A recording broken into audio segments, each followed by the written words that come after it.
My name is Army Specialist Andrew Pike. I was injured by a gunshot in Iraq. This resulted in paralysis of my legs.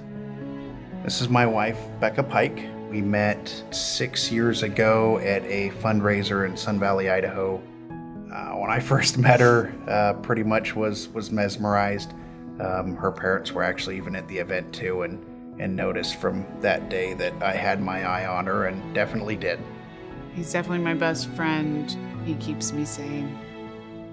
I remember as a kid playing soldier and watching all the war movies, and had an uncle who served as well.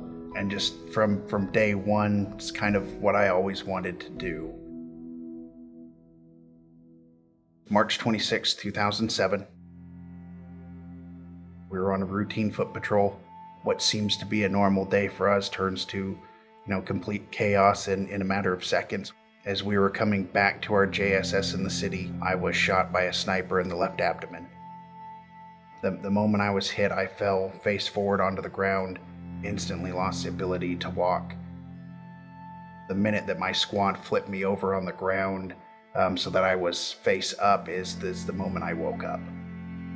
He was beyond lucky. I think it was like a week or two before they had just gotten new medical equipment.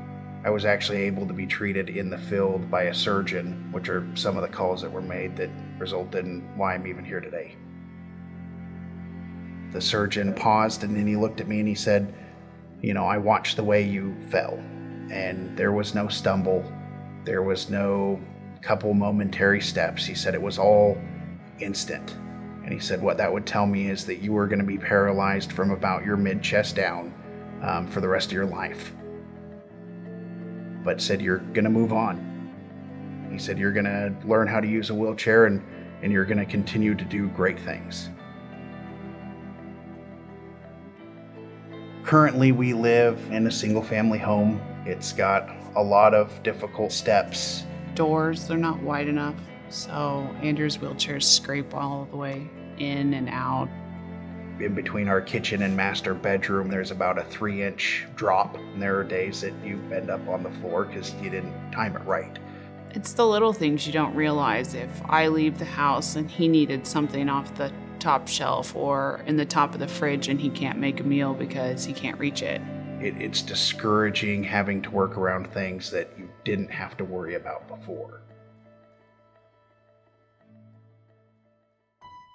Homes for our troops is security. It's a secure place where he can get in and out of the house and move and be able to have full functionality. The thought of a new accessible home for us is independence. It's the ability to not have to worry about day-to-day things around your home. Can I do this? Can I reach that? And you can focus on what is important in life. Children, the family, education, and being able to start that chapter in life. We have 2 little babies that take a lot of time, but it's been very rewarding. I think if there was anyone that could handle this kind of injury with such a good personality and a good outlook on it, was him. The day that any veteran that has been injured accepts what happens and is able to move on, life changes drastically from that moment. There are no burdens or limitations. Archery is something I did a lot before, and just kind of now that things have started to settle for us, I've gotten back into shooting with a couple of the vets, hopefully making a shot at making a para team at some point for, representing the U.S. once again. Andrew's gotten big into beekeeping recently, so he's been making chapsticks and lotions, and we were talking one day and he's like, I want to be able to mow my own yard. I was like, okay, I totally support that. So they're giving us a gift beyond measure. Being able to watch the girls grow and grow older with them and be able to just start carving out, our own path. Homes for Our Troops is the pinnacle of freedom.